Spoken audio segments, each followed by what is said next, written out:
इनका वक्री अवस्था पर आना ठीक 13 जुलाई सन 2025 से लेकर के 28 नवंबर 2025 तक रहेगा।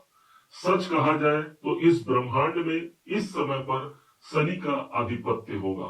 वास्तव में शनिदेव इस समय पर ऑडिटर के रूप में कार्य करेंगे, एक ऐसे ऑडिटर जो हमारे लेखा जोखा हिसाब किताब इस समय पर चेक करेंगे और कर्मों के अनुसार हमें फल प्रदान करेंगे। अच्छों के संग बहुत अच्छा होगा इसी वक्री काल में, और बुरा करने वालों के संग बहुत बुरा होगा इसी वक्री काल में। ध्यान रखिएगा, यदि हमने अपने आंसुओं को छिपा करके भी दुनिया के सामने मुस्कुराया है तो यकीन मानिए ये समय सिर्फ और सिर्फ आपका होगा। कर्म प्रधान विश्व रचि राखा, जो जस करे सो तस फल चाखा। कर्मों का ये जो प्रभाव है, ये जो न्याय चक्र चलेगा, ये पूरे 4 महीने और 15 दिनों का होगा। इस दरमियान शनि के पास चेष्टा बल की वृद्धि हो जाएगी। जिस स्थान पर ये वक्री हो रहे हैं उस स्थान पर 3 गुना अधिक प्रभाव प्राप्त होने जा रहा है। यही नहीं, शनि के पास जो वक्र दृष्टियां हैं उनका और एक घर पीछे का परिणाम भी सबसे ज्यादा मजबूती से इस समय पर प्राप्त होगा। क्या होगा, कैसे होगा, एक एक बारीकियों को आप समझिएगा जरूर। 29 मार्च 2025 का वो दिन था जिस दिन शनिदेव आपके अपने कुंभ राशि को छोड़ करके इन्होंने प्रवेश किया था आपके धन के भाव पर। अब धन के भाव पर ये कुछ ही समय हुआ है और 13 जुलाई को ही ये वक्री हो गए। 7 डिग्री को किए मुश्किल से क्रॉस कर पाए थे, चलना है इनको 30 डिग्री, लेकिन पुनः फिर से वक्री होकर के अपनी डिग्रियों को कम करने जा रहे हैं। जहां पर एक ऐसा प्रभाव जहां पर 3 गुना अधिक हमको इनका बल देखने को मिलेगा। अच्छा करेंगे तो भी 3 गुना और बुरा करेंगे तो भी 3 गुना। समझिए कहां पर क्या परिणाम मिलने जा रहा है। द्वितीय भाव पर शनिदेव वक्री हो रहे हैं, चूंकि कुंभ राशि के अपने ही राशि के स्वामी हैं और द्वितीय भाव पर वक्री होकर के इनका प्रभाव सर्वाधिक मजबूती से हमको मिलने जा रहा है। और ये होगा एक बड़े आर्थिक लक्ष्य की प्राप्ति की यदि आप तैयारी कर रहे हैं तो ये समय सिर्फ और सिर्फ हमारा होगा। द्वितीय भाव हमारे धन का है, 3 गुना वृद्धि इस समय पर हो जाएगी। यही वो समय है जहां पर लेखा जोखा हमारा देखा जाएगा कि क्या हमने पहले कर्मों के लिए क्या कुछ किया है अपने धन के लिए, क्या कुछ हमारे निर्णायक समय आए और उस हिसाब से हमको इस समय पर मजबूती से फैसला मिलेगा। आर्थिक स्थिति प्रबल होने जा रही है, कोई धन को लेकर के चिंता की बात चल रही है, उस चिंता से हम मुक्ति दिलाएंगे यही शनिदेव। कोई कौटुंबिक अशांति चल रही है, कुटुंब में किसी को लेकर के हम कोई कार्य कराना चाह रहे हैं तो ये समय उस कार्य की पूर्णता को सिद्ध करने वाला होगा। द्वितीय भाव आपके स्पीच को प्रदर्शित करता है, इसलिए बोलचाल से संबंधित आपका कोई कार्य है या फिर आप कला संगीत के क्षेत्र में भी काम करते हैं, गायन वादन करते हैं, तो यहाँ पर भी शनिदेव कर्म के स्वामी हमारे धन भाव पर प्रतिष्ठित रहेंगे, इस बात को मत भूलिएगा। द्वितीय भाव पर शनि का होना, शनि स्वयं कर्म है और द्वितीय भाव हमारे धन का होता है, इसलिए हम अपने धन के लिए सर्वाधिक महत्वपूर्ण कार्य करने जा रहे हैं। जब शनि के अंदर 3 गुना चेष्टा बल बढ़ रहा है, अर्थात हमको भी 3 तरफ से इस शनि से हमको लाभ लेना होगा। कैसे, समझिएगा। मनसा वाचा कर्मणा, हमने अपने कर्म से तो कोई काम को कंप्लीट कर लिया, लेकिन मन और वचन से हम बारंबार यही सोच रहे हैं कि शायद ये काम हमसे नहीं होगा, शायद ये कार्य हमसे पूर्णता की ओर नहीं बढ़ेगा, पता नहीं वो काम मेरे लिए बना है कि नहीं बना, पता नहीं वो आर्थिक स्थिति तक मैं पहुंच पाऊंगा कि नहीं पहुंच पाऊंगा। इस बात से हमको दूर रहना है। मनसा वाचा कर्मणा, शनि सिर्फ हमारे एक मेहनत के कर्मों से नहीं, यदि मेहनत से ही सब अमीर बन पाते, करोड़पति अरबपति बन पाते, तो एक रिक्शा चालक सबसे ज्यादा धनवान होता। एक खेत में किसान करने वाला किसान जो काम कर रहा है खेत में, वो सबसे ज्यादा पैसे वाले होते। इसलिए इस समय पर हमको मनसा वाचा कर्मणा कार्य करने की आवश्यकता है। वही सार्थकता, वही सकारात्मकता हमको अपने मन में और अपने वाणी पर भी विद्यमान होकर रखना चाहिए, अर्थात बड़े लक्ष्य की प्राप्ति की यह तैयारी हमको इस माध्यम से करनी चाहिए।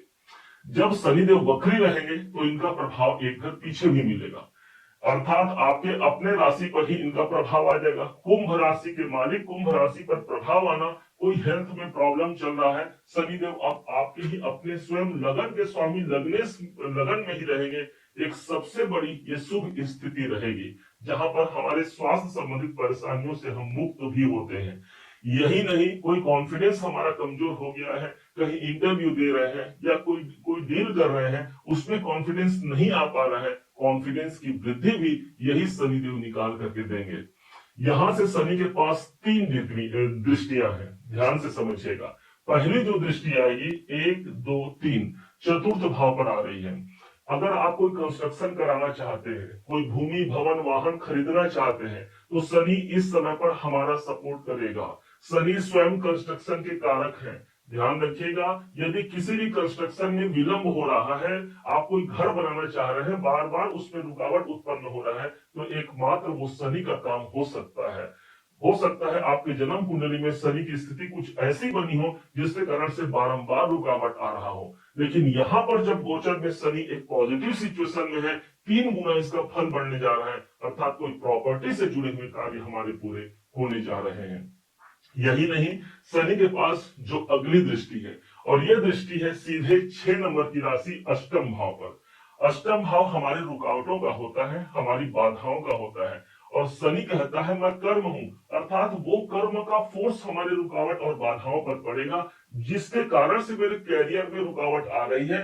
उस रुकावटों को मैं पार करके एक सफलता के नए आयाम को प्राप्त कर पाऊंगा, वो शनिदेव है।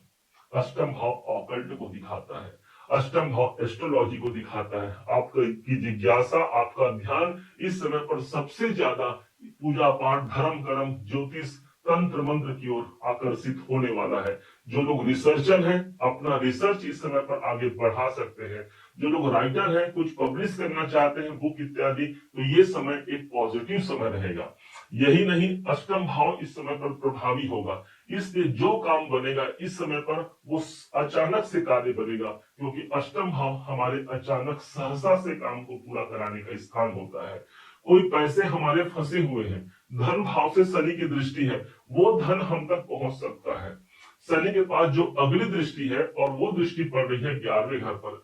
विचार तो कीजिए जरा, शनि स्वयं बैठे हैं धन के भाव पर और दृष्टि दे रहे हैं इनकम के भाव पर, अर्थात एक बड़े धन का दायरा हम तक पहुंच सकता है। 11वां घर न सिर्फ हमारे लाभ का होता है, बल्कि वो समस्त इच्छाएं हैं जो हमारे मन में दबी हुई है, लेकिन किसी कारण से उस अधूरी कहानी को हम पूरा नहीं कर पा रहे हैं, तो वो इच्छाएं इस समय पर ज्यादा बलवती रहेंगी, और बलवती ही नहीं रहेंगी बल्कि आप उस पर काम करके विजय को भी प्राप्त करते हैं। धन भाव से शनिदेव इनकम के भाव पर देख रहे हैं, अर्थात एक बड़े दायरे, बड़े लक्ष्य, बड़े इनकम को प्राप्त करने का एक सुनहरा अवसर यही वक्री अवस्था पर हमको प्राप्त होने जा रहा है। क्योंकि यही वो समय है जहां पर एक ऐसा समय जहां पर हम अपने लक्ष्य पर काम करते हैं, कैरियर को एक नए मुकाम तक ले जाते हैं। शनि का वक्री होना अर्थात कैरियर का वक्री होना होता है।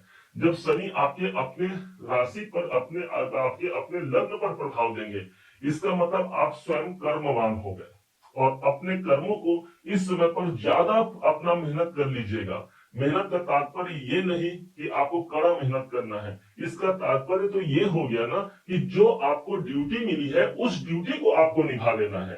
8 घंटे की आप सैलरी ले रहे हैं, और वहां पर मान लीजिए कई लोग ऐसे होते हैं जो 2 घंटे 4 घंटे में अपना कार्य पूरा कर लेते हैं, लेकिन नहीं, जितना हमको काम मिला है उस कार्य पर जी नहीं चुराना शनि को प्रसन्न करने का सबसे बड़ा जरिया ये शनिदेव का हो सकता है। इसलिए जो कार्य हमारा है, जो दायित्व हमारा है, उस पर हमको काम करने की आवश्यकता है। शनि की वक्रत्व अवस्था आपके अपने राशि पर आ रही है, उनका एक घर पीछे का प्रभाव, इसलिए शनि कर्म है और ये हमारे शरीर को कर्म के लिए मांग रहा है। इसलिए कुछ फिजिकल एक्टिविटीज हमको करनी चाहिए, योग, व्यायाम, प्राणायाम इत्यादि के माध्यम से इस वक्री शनि का एक बेहतर परिणाम हम ले सकते हैं। अब क्या उपाय किया जाए, ध्यान दीजिएगा। जिस समय पर शनिदेव 13 तारीख को वक्री होंगे, तो ठीक 2 दिन पहले श्रावण का शुभ मास का आरंभ हो चुका होगा, अर्थात 1 महीने तक, जब तक ये श्रावण मास रहे, विशेष तौर पर सोमवार और शनिवार के दिन भगवान शिव पर जलाभिषेक करते हुए काले तिल उसमें डालकर के भगवान शिव को जलाभिषेक कीजिएगा। इससे भगवान देवाधिदेव महादेव की कृपा तो मिल ही गई, साथ ही साथ हमको शनि के शुभ प्रभाव मिलने जा रहे हैं। वो जो प्रभाव इनके शुभ प्रभाव मिलने जा रहे हैं उसकी पुष्टि हो जाएगी। और यही शनिदेव वो ग्रह हैं जो भगवान देवाधिदेव महादेव से इन्होंने गुरु दीक्षा लिया है। और इस प्रकार से भगवान शिव की कृपा और साथ में शनिदेव जो कर्मों के निर्णायक है, न्याय चक्र के देवता हैं, इस समय पर हमारे साथ न्याय करेंगे। और जो कुछ भी हमारे साथ अन्याय हुआ है पीछे के समय पर, उन सबको न्याय के रूप में एक पॉजिटिव सिचुएशन हम तक पहुंचा जाएंगे। उम्मीद है आप सबने इसे समझा, आप सबने इसे जाना। यदि आपने इसे समझा है, जाना है, मेरे समझाने का प्रयास यदि आपको सार्थक लगा हो, मेरे समझाने का तरीका यदि आपको सार्थक लगा हो, तो हर बार की भांति इस बार भी अपना प्यार भरा लाइक और कमेंट करना कभी मत भूलिएगा। और हाँ, यदि अभी तक आपने चैनल को सब्सक्राइब नहीं किया है, सब्सक्राइब जरूर कीजिएगा। पुनः एक बार फिर आप सबका दिवस बहुत मंगलमय हो, इन्हीं शुभकामनाओं के साथ। जय श्री राम।